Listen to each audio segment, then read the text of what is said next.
அகர முதல எழுத்தெல்லாம் ஆதி பகவன் முதற்றே உலகே. பேரன்பு சான்ற பெரியோர்களே, தாய்மார்களே, ஆன்மீக அன்பர்களே, இதிகாச நேயர்களே, இலக்கிய பிரியர்களே, கவிதை நேயர்களே, ஜோதிட ஆர்வலர்களே, உங்கள் அத்தனை பேருக்கும் முனுகை ராமச்சந்திரனின் முதன்மையான வணக்கம். இன்றைய தினத்திலே ஒரு பதிவினை பார்க்க போகிறோம். பெரிய புராணத்திலே இருந்து ஒரு பதிவினை பார்க்க போகிறோம். 63 நாயன்மார்களிலே ஒரு நாயன்மாராக விளங்கக்கூடிய கண்ணப்ப நாயனாரை பற்றி பார்க்க போகிறோம். சேக்கிழார் எழுதிய பெரிய புராணத்திலே கண்ணப்ப நாயனாருடைய கதை மிகவும் ஒரு சிறப்பான கதை. அந்த கதையை பற்றி இப்போது நாம் பேசப்போகிறோம். அதாவது ஆந்திர மாநிலம் திருப்பதியிலிருந்து 30 கிலோமீட்டருக்கு அப்பாலே இருப்பது அந்த காளஹஸ்தி. அந்த காளஹஸ்தி மலைக்கு காளஹஸ்திக்கு பக்கத்தில் இருப்பது உடுப்பூர். அந்த உடுப்பூருக்கு பக்கத்தில் இருப்பது காளத்தி மலை. அந்த காளத்தி மலையிலே பிறந்தவர் தான் நம்முடைய கண்ணப்ப நாயனார். காளத்தி மலையிலே நாகன் தத்தை என்று சொல்லக்கூடிய ஒரு வேடுவர் குல தம்பதியார் இருந்தார்கள். அந்த தம்பதியர்கள்தான் அந்த இடம் முழுவதையும், அந்த நிலப்பரப்பு முழுவதையும் கிட்டத்தட்ட ஒரு 5-6 மைல் தூர அளவிற்கு அங்கே அரசாட்சி செய்து கொண்டு வந்தார்கள். வேடுவர் குல தலைவனாக அந்த நாகன் விளங்கி கொண்டிருந்தான். அப்பொழுது அவர்களுக்கு நெடுநாளாக குழந்தை பாக்கியம் இல்லை. 15-20 ஆண்டுகள் காலம் கழித்தும் குழந்தை பிறக்கவில்லையே என்று சொல்லி சிவனிடமும் முருகனிடமும் வேண்டினார்கள். கடைசியிலே சிவனுடைய முருகனுடைய அருளால் அவர்களுக்கு ஒரு குழந்தை பாக்கியம் ஏற்பட்டது. அந்த குழந்தை பாக்கியம் ஏற்படுகிற போது அப்போது அவர்கள் சொன்னார்கள், இந்த குழந்தை உனக்கு கிடைக்கும், 16 வயது வரை தான் வாழும், அப்படியானால் அந்த குழந்தையை உனக்கு கொடுக்கலாமா என்று கேட்டபோது, குழந்தை பேரே இல்லாமல் இருக்கக்கூடிய நான் 16 வயதிலே வரை வாழக்கூடிய ஒரு குழந்தை இருந்தால் கூட போதும், அந்த குழந்தை பேற்றை அனுபவித்தவனாக நான் இருப்பேன் என்று சொல்லி சரி என்று ஒத்துக்கொண்டார். அவருக்கு குழந்தை பாக்கியம் கிடைத்தது. அங்கே குழந்தை நாகன் தத்தை தம்பதியருக்கு குழந்தை பிறந்தது.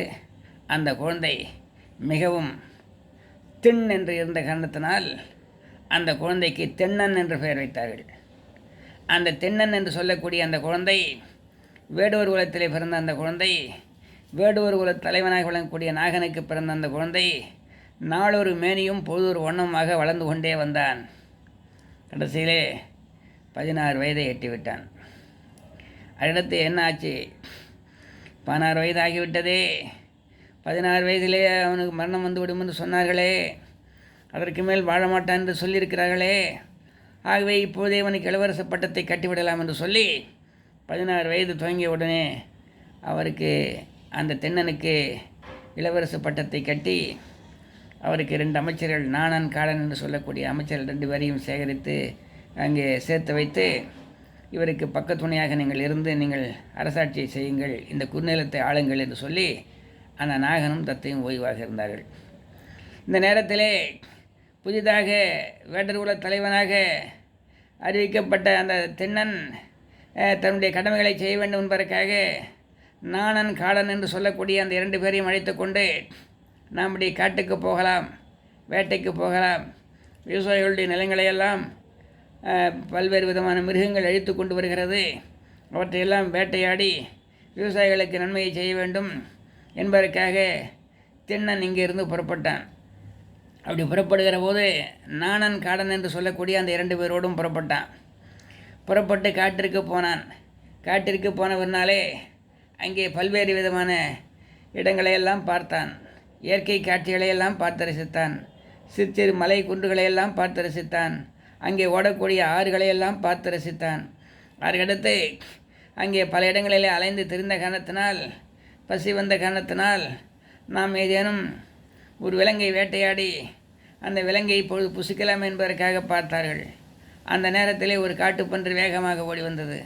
அந்த காட்டுப்பன்றியை துடைத்து கொண்டே போனான் தென்னன். அந்த காட்டுப்பன்றியை அழித்தான். கடைசியிலே காட்டுப்பன்றி அழித்த பின்னாலே அந்த காட்டுப்பன்றியை நீ பதமாக சூடாக்கி நெருப்பிலே வைத்து சூடாக்கி அதை சுட்டு நல்ல சுவைக்கு நாவுக்கு சுவையான கறியாக அதை செய்து வை என்று சொல்லி காடனிடத்தில் சொல்லிவிட்டு தென்னன் அந்த நாணனோடு புறப்பட்டான்.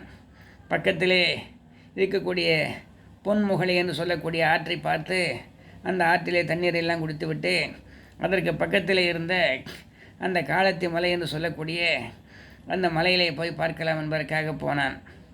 அந்த காலத்தி மலையிலே பார்க்கிற போது அங்கே ஒரு சிவலிங்கம் இருந்தது.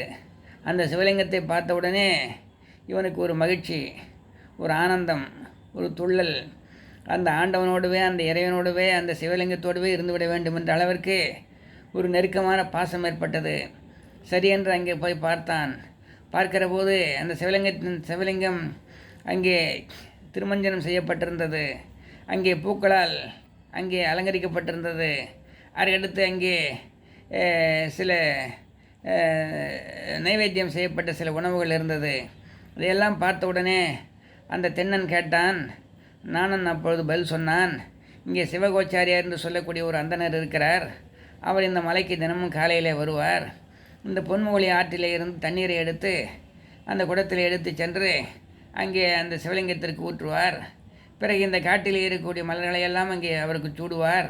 பிறகு அந்த பொங்கல், தயிர் சாதம் போன்ற நைவேத்தியங்களை எல்லாம் அவருக்கு படைத்துவிட்டு அங்கிருந்து புறப்பட்டு போயிடுவார்.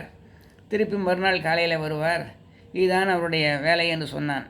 சரி, நாமும் அதே போல் இந்த சிவலிங்கத்திற்கு செய்யலாமே என்பதற்காக உடனே என்ன செய்தான், பக்கத்தில் இருந்த பொன்முகலி ஆற்றுக்கு போனான். அங்கே வாயிலே தண்ணீரை எடுத்துக்கொண்டான். அடுத்து காட்டு மலைகளை எல்லாம் தொண்டிய கையிலே வைத்து கொண்டான், தலையில் வைத்து கொண்டான். அடுத்து ஏற்கனவே காடன் செய்திருந்த அந்த சமைத்த பன்றிக்கறியை எடுத்துக்கொண்டான். நேராக வந்து வாயிலே இருக்கக்கூடிய அந்த தண்ணீரை அந்த சிவலிங்கத்தின் மீது ஊற்றினான். அதற்கடுத்து தன் தலையிலே வைத்து கொண்டிருந்த அந்த மலர்களை எல்லாம் அந்த சிவலிங்கத்தின் மீது போட்டான். அடுத்து அந்த பன்றிக்கறியை வைத்து, அன்பரே சிவபெருமானே, நீங்கள் இதை சாப்பிடுங்கள் சாப்பிடுங்கள் என்று சொல்லி அங்கே வேண்டினான்.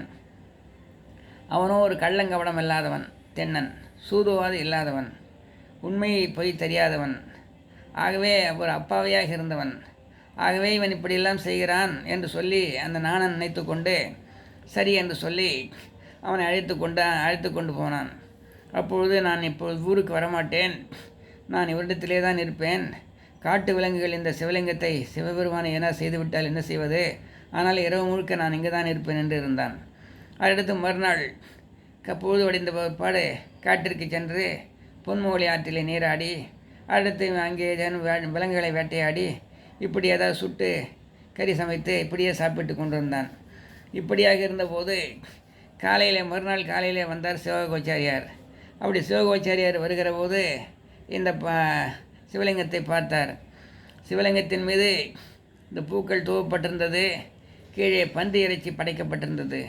ஐயோ, எந்த பாவியோ இந்த மாதிரி பன்றி இறைச்சியெல்லாம் உனக்கு கொண்டு வந்து படைத்திருக்கிறானே என்று சொல்லி அதையெல்லாம் பெருக்கி சுத்தம் செய்து திருப்பி குடத்திலே தண்ணீர் கொண்டு வந்து அங்கே திருமஞ்சனம் செய்து பூக்களை சூடி நைவேத்தியம் செய்துவிட்டு அவர் போவார். பிறகு இவன் மாலையில் வருவான். வருகிற போது இவன் அதே போல் உமிழ்நீரிலே வாயிலே தண்ணீர் கொண்டு வந்து மலர்களை சூடி பன்றிக்கறியை அல்லது வேறு ஏதாவது ஒரு விலங்கின் கறியை கொண்டு வந்து படைப்பான். இது இப்படியே இருந்தது. ஒரு நாள் சென்றது, 2 நாள் சென்றது, 3 நாள் சென்றது, 4 நாள் சென்றது, 5 நாள் சென்றது. 5 நாள் சென்ற பிற்பாடு அந்த சிவகோச்சாரியாருக்கு பொறுக்கவில்லை. அந்த சிவபெருமானை பார்த்து சொன்னார், இப்படி ஒரு அயோக்கியன், ஒரு மூடன் இப்படி பன்றிக்கறியையும் வேறு விதமான விலங்குகளின் கறிகளெல்லாம் கொண்டு வந்து படைத்து விட்டு போகிறாரே, அவனை நீ ஏதானும் செய்யாமல் இப்படி சும்மா விட்டிருக்கிறாயே என்று சொன்னான். அப்பொழுது அந்த தினத்திலே இரவிலே அந்த சிவகோச்சாரியருடைய கனவிலே அந்த சிவபெருமான் வந்து, அவன் நல்லவன், வல்லவன், அதே நேரத்தில் கள்ளங்கவடம் சூதுவாது இல்லாதவன், ஒரு அப்பாவியாக தோற்றமடிக்கூடியவன், பக்தி பரவசத்தில் இருக்கக்கூடியவன். ஆகவே அவனுடைய அன்பை நீ வந்து நாளைக்கு பார் என்று சொல்லி, நாளைக்கு வந்து அந்த சிவலிங்கத்திற்கு பின்னாலே ஒரு மரம் இருக்கிறது, அந்த மரத்துக்கு பின்னாலே மறைந்திருந்து நீ பாரு, உன்னுடைய செய்களை பார் என்று சொன்னார். சரின்னு 6வது நாள் வருகிறான். காலையில் வருகிற போது வந்து எதையும் செய்யாமல் அவர் அப்படியே மாலையில் வந்து மறைந்து நின்று இருக்கிறார். அந்த நேரத்திலே அந்த தென்னன் என்று சொல்லக்கூடியவன் வருகிறான். வாயிலே இருந்து கொண்டு வந்த நீரை மூழ்கிறான். தலையில் இருக்கக்கூடிய அந்த காட்டுப்பூக்களை வைக்கிறான். பன்றி இறைச்சியை படைக்கிறான். அவரோடு சிவபெருமானோடு மானசீகமாக பேசுகிறான். அப்பொழுது திடீரென்று அந்த சிவலிங்கத்திலே இருந்து அந்த சிவபெருமானுடைய சிவலிங்கத்திலிருந்து வலக்கண்ணில் இருந்து ரத்தம் ஒழுக ஆரம்பித்தது.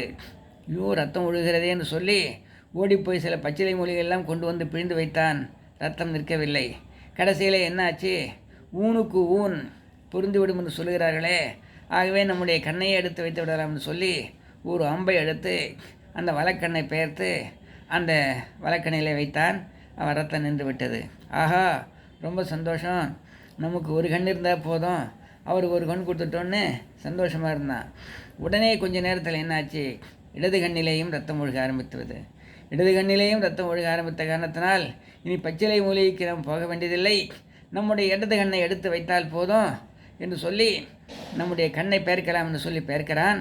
அப்படி பெயர்க்கிற போது நாம் இந்த கண்ணை எடுத்த பின்னாலே நம்ம கண் தெரியாதே, அந்த இடது கண்ணை எந்த இடத்திலே பொருத்துவது என்பதற்காக தன்னுடைய செருப்பு காலாலேயே அந்த மூக்கின் மேலே தாங்கி அந்த இடது கண் இருக்கக்கூடிய இடத்திலே ஒரு அடையாளத்தை வைத்துக்கொண்டு தன்னுடைய இடது கண்ணை தோண்டுவதற்காக அம்பை எடுக்கிறான்.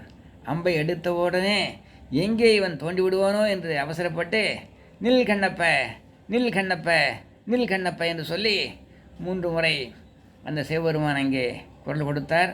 குரல் கொடுத்து அந்த வேலை பிடுங்கி போட்டார். அதையடுத்து அங்கே சிவபெருமான் அந்த கண்ணப்ப, அதாவது தென்னன் என்று சொல்லக்கூடியவனுக்கு கண்ணை தானம் கொடுத்தனாலே அவர் கண்ணப்பன் என்று பெயர் சிவபெருமானாலே அழைக்கப்பட்டார். அப்பொழுது அவர் சொன்னார், அந்த தென்னனை பார்த்து சொன்னார், தென்னனே, கண்ணப்பனே, கண் கொடுத்த கண்ணப்பனே, நீ வந்து போன பிறவியிலே நீ அர்ஜுனனாக இருந்தாய். நீ அங்கே 5 வருடம் என்னை நோக்கி தவம் செய்தாய். அப்போது பாசுபாஸ்திரம் வேண்டும் என்பதற்காக தவம் செய்தாய். அப்போது அந்த தவம் செய்கிற போதே உன்னை கொல்ல வேண்டும் என்பதற்காக துரியோதன் மூகாசுரனை அனுப்பினான்.